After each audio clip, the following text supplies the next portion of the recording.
High command ಸುಮ್ಮನಿರಿ ಅಂದ್ರೂ ಯಾರೂ ಸುಮ್ಮನಿರ್ತಾ ಇಲ್ಲ.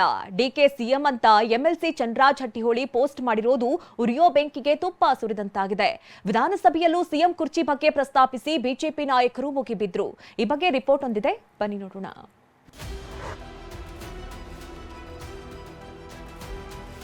ಕಾಂಗ್ರೆಸ್ ಎಂಎಲ್ಸಿಯಿಂದಲೇ ಡಿಕೆ ಮುಖ್ಯಮಂತ್ರಿ ಎಂದ ಪೋಸ್ಟ್. ಬಯಕೆ ನಂದು ಒಬ್ಬಂದೇ ಅಲ್ಲ, ಇಡೀ ರಾಜ್ಯದ ಬಯಕೆ ಇದೆ. ಪೋಸ್ಟ್ ಹಾಕಿ ಬಳಿಕ ತಿದ್ದುಪಡಿ ಮಾಡಿದ ಕೈ ಎಂಎಲ್ಸಿ ಚನ್ನರಾಜ್. ವಿಧಾನಸಭೆಯಲ್ಲೂ ಕಾಂಗ್ರೆಸ್ ಸಿಎಂ ಕುರ್ಚಿ ಬಗ್ಗೆ ಬಡಿದಾಟ. ಇದು ತಾತ್ಕಾಲಿಕ ಶಮನ ಅಷ್ಟೇ. ಪಟ್ಟದ ಆಟದಲ್ಲಿ ಕಾಂಗ್ರೆಸ್ ಮನೆಯಲ್ಲಿ ಆಗ್ತಿರೋ ಬೆಳವಣಿಗೆ ನೋಡ್ತಾ ಇದ್ರೆ ಅಭಿ ಪಿಕ್ಚರ್ ಬಾಕಿ ಹೇ ಅನ್ನಿಸ್ತಿದೆ.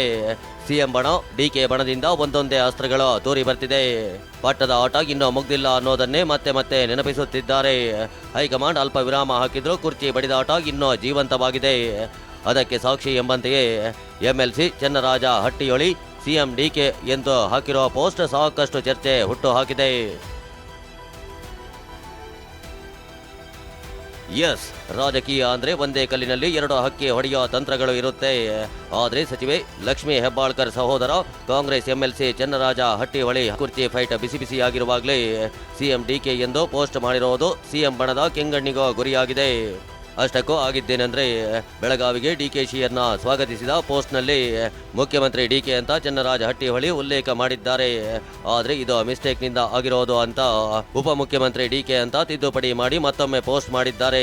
ಆದರೆ ಎಂಎಲ್ಸಿ ಚನ್ನರಾಜ ಹಟ್ಟಿಹೊಳಿ ಮಾತ್ರ ಟೈಪಿಂಗ್ ಎರರ್ ಅಂತಾನೆ ಡಿಕೆ ಸಿಎಂ ಆಗಬೇಕು ಅಂತ ಪರೋಕ್ಷವಾಗಿಯೇ ಆಸೆ ವ್ಯಕ್ತಪಡಿಸಿದ್ರು. ನೋಡಿ, ಅದು ನಾವು ಟೈಪ್ ಮಾಡಿ ಹಾಕೋದು ಇರೋದಿಲ್ಲ, ಹ್ಯಾಂಡ್ಲರ್ ಇರ್ತಾರೆ. ಈ ರೀತಿ ಸೋಷಿಯಲ್ ಮೀಡಿಯಾದಲ್ಲಿ ಟೈಪಿಂಗ್ ಎರರು ಮಿಸ್ಟೇಕು ಸಾಮಾನ್ಯ. ನಾವು ಕೂಡಲೇ ಅವ್ರಿಗೆ ಫೋನ್ ಮಾಡಿ ಅದೊಂದು ಟೈಪಿಂಗ್ ಎರರ್ ಇದೆ, ಅದನ್ನು ಅವ್ರು ಈಗಾಗಲೇ ಸರಿ ಮಾಡಿ ರೀಪೋಸ್ಟು ಮಾಡಿದ್ದಾರೆ.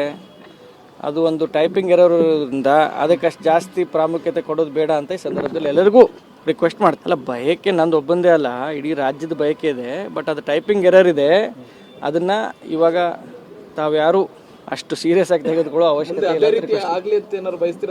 ಅಲ್ಲ. ಅದೆಲ್ಲ ಈಗ ಹೇಳಲಿಕ್ಕೆ ಆಗಲ್ಲ. ಟೈಪಿಂಗ್ ಎರರ್ನ ಎಲ್ಲರೂ ಬಿಟ್ಬಿಡಿ ಅಂತ ರಿಕ್ವೆಸ್ಟ್ ಮಾಡ್ತೀನಿ. ಸಚಿವೆ ಲಕ್ಷ್ಮೀ ಹೆಬ್ಬಾಳ್ಕರ್ ಪ್ರತಿಕ್ರಿಯಿಸಿ ಹ್ಯಾಂಡ್ಲರ್ಗಳ ಅಚಾತುರ್ಯದಿಂದ ತಪ್ಪಾಗಿದೆ ಅಂದ್ರು. ನಾವು ಪೋಸ್ಟ್ ಮಾಡೋದಿಲ್ಲ, ಹ್ಯಾಂಡ್ಲರ್ಸ್ ಇರ್ತಾರೆ. ಅವ್ರು ಪೋಸ್ಟ್ ಮಾಡುವಂಥ ಸಂದರ್ಭದಲ್ಲಿ ಅಚಾತುರ್ಯ ಆಗಿದೆ, ಅಚಾತುರ್ಯನೂ ತಪ್ಪೆ. ನಾನು ನೋಡೇ ಇರಲಿಲ್ಲ ಅದನ್ನು.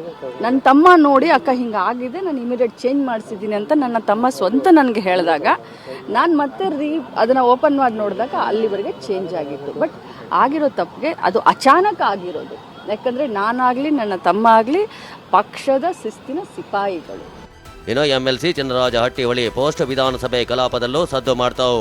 ವಿಧಾನಸಭೆಯಲ್ಲಿ ಶಾಸಕ ಅರವಿಂದ್ ಬೆಲ್ಲದ್ ಪ್ರಸ್ತಾಪಿಸುತ್ತಿದ್ದಂತೆ ಸಿಡಿಮಿಡಿಗೊಂಡ ಕಾಂಗ್ರೆಸ್ ನಾಯಕರು ಆಂತರಿಕ ವಿಚಾರ ಅಂದ್ರು. ಇದು ಸಿಎಂ ವಿಚಾರ, ಆಂತರಿಕ ವಿಚಾರ ಆಗೋದಿಲ್ಲ ಅಂತ ಬೆಲ್ಲದ್ ಆಕ್ರೋಶ ಹೊರಹಾಕಿದ್ರು. ಮುಖ್ಯಮಂತ್ರಿಗಳಾದ ಡಿಕೆ ಶಿವಕುಮಾರ್ ಅವರನ್ನು ಉತ್ತರ ಕನ್ನಡ ಚರ್ಚೆ ಬೇಕು, ರಾಜ್ಯಕ್ಕೆ ಬೇಕು, ಉತ್ತರ ಕನ್ನಡ ಚರ್ಚೆ ಬೇಕು. ನೀವು 6 ಗಂಟೆ ನೀವು ಉತ್ತರ ಕರ್ನಾಟಕದ ಭಾವನೆ ಇದ್ರೆ, ಅದ್ರ ಬಗ್ಗೆ ಕಾಳಜಿ ಇದ್ರೆ ಉತ್ತರ ಕನ್ನಡದ ಬಗ್ಗೆ ನೀವು ಚರ್ಚೆ ತಗೊಳ್ಳಿ. ಅದು ಬೇರೆ ವಿಷಯ ಇಲ್ಲ. ಮತ್ತೆ ನಮ್ಮ ಪಕ್ಷದ ಆಂತರಿಕ ವಿಚಾರ ನಿಮ್ಗೆ ಮುಖ್ಯಮಂತ್ರಿ ಆಂತರಿಕ ಆಗಲ್ಲ ರೀ, ಮುಖ್ಯಮಂತ್ರಿ ಆಂತರಿಕ ಆಗಲ್ಲ.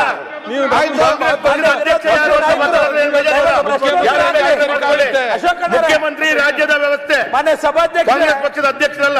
ವಿಧಾನಸಭೆಯಲ್ಲಿ ಬೆಟ್ಟಿಂಗ್ ಚರ್ಚೆ ವೇಳೆ ರಾಜ್ಯದಲ್ಲಿ ಸಿಎಂ ಸ್ಥಾನದ ಬಗ್ಗೆ ಬೆಟ್ಟಿಂಗ್ ನಡೆಯುತ್ತಿದೆ ಅಂತ ಬಿಜೆಪಿ ಶಾಸಕ ಸುನಿಲ್ ಕುಮಾರ್ ವ್ಯಂಗ್ಯ ಮಾಡಿದ್ರು.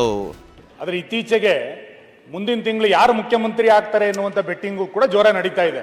ಇದ್ರ ಬಗ್ಗೆ ಏನಾದ್ರು ಸರ್ಕಾರ ತಗೊಂಡಿದ್ಯಾ ಅಂತ ಏನು? ಈಗ ಅವ್ರು ಹೇಳಿರೋದು ಸರಿ ಇದೆ, ಅವ್ರು ಹೇಳಿರೋ ಬಗ್ಗೆ ಭಿನ್ನಾಭಿಪ್ರಾಯ ಇಲ್ಲ. ಯಾರು ಮುಖ್ಯಮಂತ್ರಿ ಆಗಬೇಕು ಅನ್ನುವಂಥದ್ದು ಶಾಸಕರ ಬೆಟ್ಟಿಂಗು, ಇವೆಲ್ಲವೂ ಕೂಡ ನಡೀತಾ ಇದೆ. ತಗೊಳ್ಬೇಕಲ್ಲ, ಇದಕ್ಕೊಂದು ಏನಾದ್ರು ಪರಿಹಾರ ಬೇಕಲ್ಲ. ಪರಿಹಾರ ಸಿಗ್ತದೆ. ಈಗ ವಿಧಾನಸಭೆಯಲ್ಲಿ ಪವರ್ ಶೇರಿಂಗ್ ಬಗ್ಗೆ ಅಶೋಕ್ ಪ್ರಸ್ತಾಪ. ವಿಧಾನಸಭೆ ಕಲಾಪದಲ್ಲೂ ಪವರ್ ಶೇರಿಂಗ್ ಬಗ್ಗೆ ಪ್ರಸ್ತಾಪಿಸಿ ವಿಪಕ್ಷ ನಾಯಕ ಆರ್ ಅಶೋಕ್ ತಿವಿದ್ರು. ಬದಲಾವಣೆ ಆದಾಗ ಎಚ್.ಸಿ. ಮಹದೇವಪ್ಪನು ಕುರ್ಚಿಯಲ್ಲಿ ಕೂರ್ತಾರ ಅಂತ ಪ್ರಶ್ನಿಸಿದ್ರು. ಅದು ನಾನು ಹೇಳ್ತಾರೆ, ಮಹದೇವಪ್ಪನವರು ನಿಮ್ಮ ವ್ಯಾಪ್ತಿಗೂ ಬಂದ್ಬಿಟ್ಟವ್ರೆ. ಫಸ್ಟ್ ಎಲ್ಲನ ಈ ಬದಲಾವಣೆ ಆದಾಗೆಲ್ಲ ಅಲ್ಲ ಅವ್ರು ಹೋಗ್ತಾರ, ಏನಾನ ಬರ್ತಾರ ಅಲ್ಲಿಗೆ, ನೀವೇ ಅಲ್ಲಿ ಬಂದು ಕೂತ್ಕೊಂತೀರಾ? ಇಲ್ಲ ಟ್ರೈನಿಂಗ್ ಏನಾನ ತಾಂತ ಇದ್ದೀರಾ? ಈಗ ಆಯ್ತು, ಈಗ ಚರ್ಚೆ ಆಗ್ಬೇಕಲ್ಲ, ಪ್ರಶ್ನೋತ್ತರ ಬೇಗ ಮುಗಿಸುವ. ಬೆಳಗಾವಿಯಲ್ಲಿ ಮುಂದಿನ ಸಿಎಂ ಡಿಕೆ ಎಂಬ ಘೋಷಣೆ. ಬೆಳಗಾವಿಗೆ ಡಿಕೆ ಎಂಟ್ರಿ ಕೊಡ್ತಿದ್ದಂತೆಯೇ ಮುಂದಿನ ಸಿಎಂ ಅಂತ ಅಭಿಮಾನಿಗಳು ಘೋಷಣೆ ಕೂಗಿದ್ರು. ಕೋಲಾರದಲ್ಲಿ ಕೋಲಾರಮ್ಮ ದೇಗುಲದಲ್ಲಿ ಡಿಕೆ ಸಿಎಂ ಆಗಲಿ ಅಂತ ತೆಂಗಿನಕಾಯಿ ಒಡೆದು ವಿಶೇಷ ಪೂಜೆ ಸಲ್ಲಿಸಲಾಯಿತು. Bureau report TV9. ರೈತರ ಬಗ್ಗೆ ಸರ್ಕಾರದಿಂದ ನಿರ್ಲಕ್ಷ್ಯ ಧೋರಣೆ ಖಂಡಿಸಿ ಬಿಜೆಪಿ ಸಮರ ಸಾರ್ತು. ಬೆಳಗಾವಿಯ ಸುವರ್ಣಸೌಧಕ್ಕೆ ನೂರಾರು ರೈತರ ಜೊತೆಗೆ ಮುತ್ತಿಗೆ ಹಾಕೋಕೆ ಮುಂದಾದ್ರು. ಈ ವೇಳೆ ಪೊಲೀಸರು ಬಿಜೆಪಿ ನಾಯಕರ ಮಧ್ಯೆ ತಳ್ಳಾಟ ನೂಕಾಟವೇ ನಡೆಯಿತು. ಭಾರೀ ಹೈಡ್ರಾಮವೇ ನಡೆಯಿತು. ಅಲಗಾ ಗ್ರಾಮದ ರಾಷ್ಟ್ರೀಯ ಹೆದ್ದಾರಿಯಲ್ಲೇ ಬಿಜೆಪಿ ನಾಯಕರನ್ನ ಪೊಲೀಸರು ವಶಕ್ಕೆ ಪಡೆದರು.